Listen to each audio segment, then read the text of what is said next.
Asthma में आयुर्वेद से कैसे इलाज किया जा सकता है। जी हाँ, मैं हूँ डॉक्टर निवेदिता और आज इस वीडियो में मैं आपको बताऊंगी कि अस्थमा में आयुर्वेद का ही इलाज क्यों करना चाहिए और कैसे आप इसको पूरी तरीके से रिकवर कर सकते हैं अगर आप आयुर्वेद से इलाज कर रहे हैं तो। जैसा कि हम सभी जानते हैं कि अस्थमा रेस्पिरेटरी डिजीज़ है और अस्थमा में आपकी जो इम्यून सिस्टम है वो रिस्पॉन्स करता है एलर्जिन के खिलाफ। एलर्जिन्स आपके आसपास कुछ भी हो सकते हैं, ये पॉलन ग्रेन भी हो सकते हैं, पॉल्यूशन भी हो सकता है, कोई स्ट्रॉन्ग स्मेल, डस्ट हो सकती है, पराली जब कटती है उस समय का टाइम हो सकता है। ये कोई भी एलर्जेंस हो सकते हैं जिसके खिलाफ आपकी जो रेस्पिरेटरी सिस्टम है वो रिएक्ट करती है। रिएक्शन में आपका जो रेस्पिरेटरी सिस्टम है वहाँ पे सूजन पैदा होती है जिसकी वजह से आपका सांस लेना मुश्किल हो जाता है। तो सबसे पहले जो डेवलप होता है सिम्टम वो है ब्रेथलेसनेस।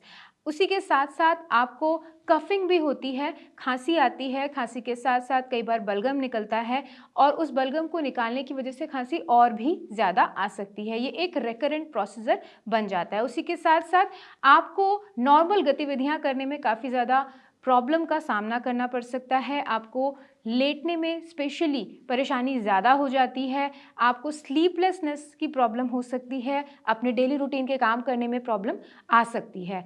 तो ये जो मेन सिम्टम्स आ रहे होते हैं, ब्रोंकोकॉन्स्ट्रिक्शन, म्यूकस का सिक्रीशन, तो ये सारी परेशानियों की वजह से आप बहुत ज़्यादा अपनी डेली एक्टिविटीज़ में परेशान हो जाते हैं और बहुत ज़्यादा तकलीफ़ का महसूस करते हैं। इसी के साथ साथ एक जो सिम्टम डेवलप होता है वो होता है वीजिंग, यानी कि जब आप सांस को छोड़ रहे होते हैं तो उस समय वीजिंग यानी कि सीटी जैसे बजने की आपको आवाज़ सुनाई देती है। ये इसी वजह से होता है क्योंकि श्वास की नली जो है वो काफ़ी ज़्यादा कॉन्स्ट्रिक्टेड हो जाती हैं और जब हवा वहाँ से जाती है तो एक सीटी जैसी आवाज़ आती है।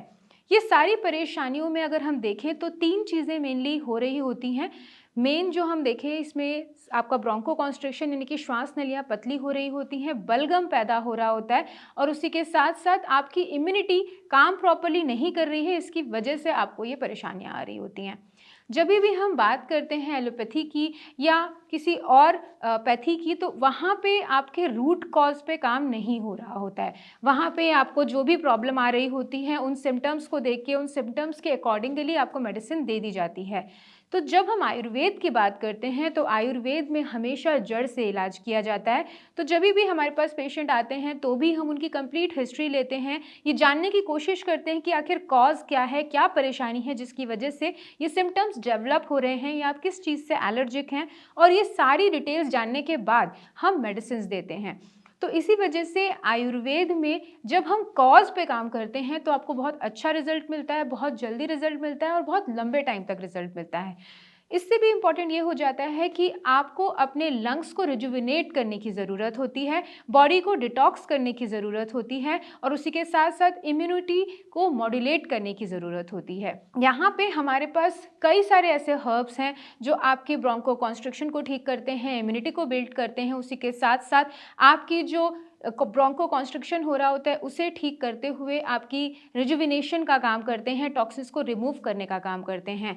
उसमें कई सारे ऐसे हर्ब्स जैसे आप आंवला ले सकते हैं जो बहुत ही अच्छा एंटीऑक्सीडेंट है, जो आपकी इम्यूनिटी को बढ़ाता है, एंटी इन्फ्लेमेटरी होता है। हरीतकी है, बहुत ज़्यादा अच्छी एंटीऑक्सीडेंट है। हमारे जो आयुर्वेद में जितने भी रसायन औषधियाँ बताई गई हैं उसमें मेनली आंवला और मेनली हरीतकी का यूज़ किया जाता है। तो आप इसे जब देखते हैं तो आयुर्वेद में बहुत ही अच्छी तरीके से जड़ से इलाज संभव हो पाता है। इसके साथ-साथ जब हम बात करते हैं कि आप किस तरीके से अपने ब्रोंकोकॉन्स्ट्रिक्शन को ठीक कर सकते हैं, उसके लिए आप गार्लिक का यूज़ कर सकते हैं, आप जिंजर का यूज़ कर सकते हैं, यानी कि अदरक और लहसुन से भी अपनी ये सारी परेशानियों से निजात पा सकते हैं। इसी के साथ-साथ भाप लेना या कई सारी हमारी इम्यूनोमॉड्यूलेटर हर्ब्स जैसे कि गिलॉय हो गई। गिलॉय बहुत ही अच्छी इम्यूनोमॉड्यूलेटर हर्ब है जो आपको कई सारी बीमारियों से बचाती है, आपकी इम्यूनिटी को इस तरीके से मॉड्यूलेट करती है जिससे वो ना तो बहुत ज़्यादा बढ़ती है, ना बहुत ज़्यादा कम होती है और आपकी शरीर को प्रॉपरली रिज़ल्ट मिल पाते हैं। ये तो कुछ हर्ब्स हैं जो आपको आयुर्वेद में हमने बताए हैं, जो अपने घर में भी आप यूज़ कर सकते हैं, लेकिन आयुर्वेद में ऐसे कई सारे हर्ब्स उपलब्ध हैं जिसकी हम योग तैयार करते हैं, यहाँ पे मेडिसिन्स तैयार करते हैं और वो हम आपके कॉज़ को, आपकी पूरी डिटेल्ड हिस्ट्री लेकर हम उसे निवारण करने की कोशिश करते हैं उन मेडिसिन्स के द्वारा। तो इसीलिए जब आप आयुर्वेद से इलाज करते हैं तो आपको पूरी तरीके से संपूर्ण इलाज मिलता है और उसी के साथ-साथ सिर्फ दवाइयाँ ही नहीं देते, हम डाइट भी बताते हैं कि आपको कौन-सी चीज़ें अवॉइड करनी है, कौन-सी चीज़ें इनकॉर्पोरेट करनी है और उसी के साथ-साथ एक्सरसाइज़ेज़, योगा, प्राणायाम का भी समावेश करने के लिए आपको बार-बार एम्फसाइज़ किया जाता है। तो जब आप संपूर्ण ट्रीटमेंट लेते हैं तो आपकी लंग्स की कैपेसिटी भी इंक्रीज़ होती है, आपकी इम्यूनिटी भी ठीक होती है, इसके साथ-साथ आपका ब्रोंको कॉन्स्ट्रिक्शन भी ठीक होता है, बलगम भी आपका कम बनता है या अगर बन रहा होता है तो मल मार्ग से या खाँसी के द्वारा शरीर से बाहर निकल जाता है। तो ये सारी चीज़ें जब आपकी एक साथ ठीक होती हैं तो आपको बहुत जल्दी बहुत अच्छा आराम मिलता है और वो लंबे समय तक आराम बना रहता है। तो इसीलिए आयुर्वेद से अस्थमा का इलाज संभव है और काफ़ी आपको इम्प्रूवमेंट मिल सकता है। जब आपको बहुत ज़्यादा परेशानी में आप रहते हैं और आप आयुर्वेद का इलाज शुरू करते हैं तो आप देखते हैं कि बहुत अच्छा आपको इम्प्रूवमेंट मिलना शुरू हो गया है। तो अगर आप अस्थमा से जूझ रहे हैं तो आप मुझे कॉल करके या कमेंट सेक्शन में कमेंट करके जानकारी प्राप्त कर सकते हैं। मैं और मेरी टीम पूरी तरीके से कोशिश करेगी आपकी हेल्प करने की। नमस्कार।